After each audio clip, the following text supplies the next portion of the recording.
Bonjour à tous et bienvenue dans cette nouvelle série de vidéos sur les mots interrogatifs. Les mots interrogatifs sont primordiaux puisqu'ils nous servent à poser des questions en anglais. Donc si vous ne les connaissez pas, ce sera très difficile pour vous de poser des questions. Alors aujourd'hui, on va voir le mot interrogatif ou question words en anglais. What? Donc celui-ci. Mais avant de commencer, j'aimerais faire un petit rappel sur tous les principaux mots interrogatifs en anglais. Alors, donc là je vous ai mis la liste donc, des principaux à connaître par cœur. Il faut absolument les connaître, hein. Vous n'avez pas le choix, si vous voulez être capable de poser des questions en anglais, il faut les connaître. Donc nous aujourd'hui on va voir what. Alors attention à la prononciation de what, c'est vrai qu'on a le A, donc on est tenté de dire what, mais en anglais le A très souvent, quand on a le WH avec le A juste après, le A a tendance à tendre vers le O, donc ça donne what. Donc what, qu'est-ce que ça veut dire what? Donc la plupart des personnes auront tendance à dire quoi, hein, effectivement ça veut dire quoi, ça veut aussi dire que, ça veut aussi dire ce que, dans certaines situations, et on verra donc plus tard d'autres significations. Ensuite, on a le mot interrogatif which. Donc là encore, attention à la prononciation et à ne pas confondre avec wish. Donc là, ça se prononce wish quand on espère quelque chose. Et là, c'est which. Donc finalement, c'est un peu comme s'il y avait un T ici. Hein. Which. Et donc là, which, ça veut dire laquelle, lequel, lesquels, etc. Ensuite, on a le mot interrogatif who. Alors, écoutez bien la prononciation. Who. Donc ça, c'est le mot interrogatif qui. Alors, on ne le prononce pas en disant who, mais on dit who. Ensuite, on a le mot interrogatif whose. Donc vous avez vu, on a la même base que celui qui est au-dessus. Donc là, c'est à qui. À qui. Ensuite, on a le mot interrogatif when. Donc when, en général, beaucoup de personnes le connaissent. Donc when, c'est quand. Ensuite, on a where. Donc where, c'est où. Ensuite, on a how. Donc how, c'est comment. Et ensuite, on a les deux derniers là, how many et how much. Donc ces deux-là, c'est la même chose, ça veut dire combien. Voilà, combien. Alors la différence entre les deux, c'est que how many, on l'utilise pour tout ce qui est quantifiable et pour le pluriel, alors que how much, c'est pour tout ce qui n'est pas quantifiable. Voilà la petite différence entre les deux. Voilà, donc ça c'est votre liste de mots interrogatifs que je vous invite fortement donc à noter. Vous faites une fiche, vous en trouverez plein sur internet, colorées, etc. Et donc à vous noter toutes les petites les traductions hein, pour bien les connaître. Alors donc voici une liste de questions qu'on utilise très souvent avec donc le mot interrogatif what. Donc première question très simple, what is it? Donc what is it? Qu'est-ce que c'est? On pourrait aussi dire what is this? Voilà, donc qu'est-ce que c'est? Hein, question très simple. Donc avec le verbe être hein, ici. Ensuite, une question que la plupart d'entre vous, je pense, connaissent. What's your name? Donc là, l'apostrophe S, c'est la contraction de is. What is your name? What's your name? Avec la contraction. Ensuite, une question avec l'auxiliaire do. Donc, what do you want? On pourrait rajouter what do you want for breakfast? Donc, qu'est-ce que tu veux pour le petit déjeuner? What do you want for breakfast? Alors, rappelez-vous qu'avec la troisième personne du singulier, au présent simple, avec he, she et it, l'auxiliaire n'est pas le même, ça va être does. Donc ça va être what does she want? What does he want?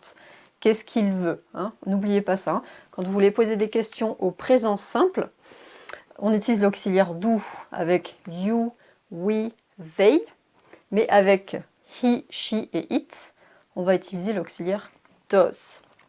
Ensuite, ici je vous ai mis what would you like? What would you like? Donc qu'aimeriez-vous, hein. Quand vous voulez poser une question à une personne en fonction de à qui vous vous adressez, vous allez dire What do you want? Donc qu'est-ce que tu veux? Et si c'est une personne, peut-être un client, ou une personne que vous ne connaissez pas trop, vous allez plutôt utiliser cette formule-là, What would you like? Donc qu'aimeriez-vous, hein. C'est une façon plus polie de demander. Ok. Ensuite, une question toujours avec what, mais cette fois au passé, avec l'auxiliaire did, au passé simple. Donc au présent simple, on utilise l'auxiliaire do et does avec he, she, it, mais au passé simple, l'auxiliaire va être did, pour toutes les personnes d'ailleurs. What did you do? On pourrait rajouter what did you do last night? Donc qu'est-ce que tu as fait hier soir? What did you do last night? Ensuite, une question toujours avec what, mais cette fois au présent continu. What are you doing? What are you doing? Donc, qu'est-ce que tu es en train de faire? On pourrait aussi l'utiliser, parce qu'on utilise le présent continu aussi pour des choses que l'on s'apprête à faire. What are you doing tonight, par exemple? What are you doing tonight? Donc là, c'est le présent continu. Petit rappel, en anglais, on a deux présents. On a le présent simple, donc qui est pour tout ce qui est habitude, généralité, tout ce qui est toujours vrai, etc.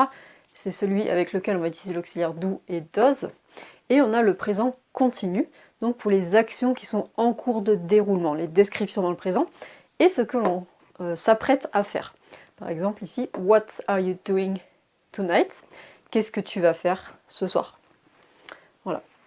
Et donc là, je vous en ai rajouté une petite dernière pour finir. What do you do in your free time? Donc là, je sais que celle-là, elle perturbe beaucoup d'entre vous, parce que pourquoi on a deux fois do?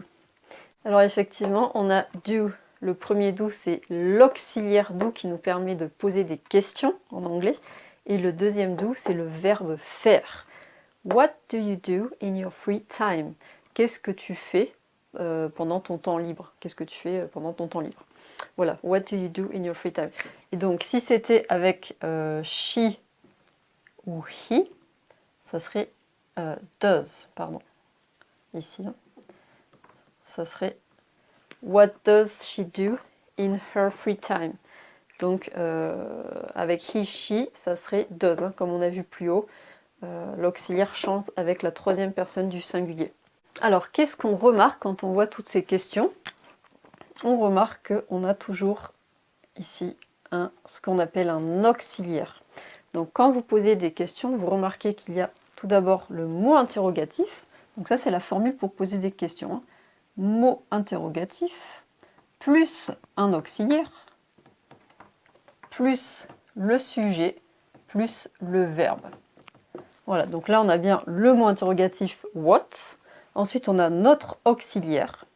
Donc l'auxiliaire do, does, l'auxiliaire would, did, are, qui est l'auxiliaire be. Ensuite, on a notre sujet. Et ensuite, on a notre verbe.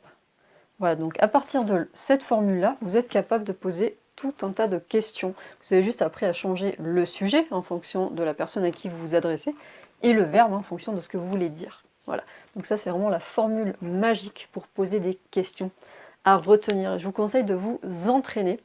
Ces questions-là sont vraiment des questions que l'on utilise très souvent dans la vie de tous les jours, qui sont vraiment pratiques. Donc je vous conseille de les apprendre, de prendre un cahier, de les noter, et puis de faire vos propres phrases.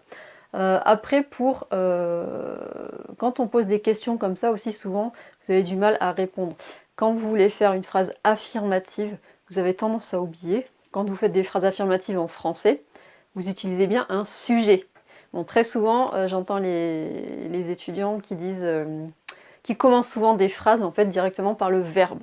Et bien non, il faut mettre un sujet. Donc par exemple là, on va vous poser la question What's your name? Quel est ton ou votre prénom? Et bien vous répondez My name is. My name is. Mon prénom est. What do you want? Qu'est-ce que tu veux? Et bien on répond I want. Je veux. I want. Après, vous pouvez faire votre phrase. What would you like? Donc souvent, vous reprenez les éléments qu'il y a dans la question. I would like, pardon. I would like. J'aimerais. et donc vous pouvez continuer votre phrase, hein, etc. Il faut toujours reprendre les éléments qu'il y a dans la question, souvent pour formuler votre réponse. Mais n'oubliez pas dans une phrase, on a besoin d'un sujet et d'un verbe, hein, pour faire une phrase correcte. D'où l'importance, je vous rappelle, de bien connaître vos verbes, hein. Si vous connaissez bien vos verbes en anglais, même si vous ne faites pas toujours des phrases super correctes, vous arriverez quand même à vous comprendre. C'est important de connaître les sujets, les verbes, hein, très important. Donc j'espère que ce format de vidéo, donc avec mon super tableau, vous plaît, hein. C'est vrai que pour moi c'est plus pratique, parce que c'est vrai qu'au montage c'est assez compliqué après de devoir écrire toutes les phrases, de faire des effets, etc. Donc là au moins je note mes phrases sur le tableau, je vous montre directement, et c'est vrai que pour moi c'est beaucoup plus rapide. C'est vrai qu'on passe beaucoup de temps à faire du montage avec les vidéos, etc. Donc écoutez, vous me direz dans les commentaires si vous avez aimé ce format de vidéo. Je vous rappelle également qu'en cliquant sur le lien qui se trouve sous la vidéo, vous pouvez télécharger donc votre mini formation. Donc dans cette mini formation, vous avez absolument tout pour vous aider à vous remettre en anglais, pour vous organiser. Vous avez un plan d'action pour commencer votre apprentissage avec tous les meilleurs sites et applications en ligne. Je vous conseille de le télécharger. Alors pour ceux que ça intéresse également, vous trouverez également sous la vidéo un lien qui vous dirigera vers donc ma nouvelle formation. Cette formation est donc pour les personnes qui ont un niveau complètement débutant ou un petit niveau intermédiaire. Elle est très complète et elle est en promotion en ce moment, donc je vous conseille d'aller voir, cliquez sur le lien. Ça vous permettra, donc vous allez atterrir sur la page de présentation. Donc je présente la formation, vous avez une vidéo de moi qui vous montre l'intérieur du programme, vous avez plein d'explications.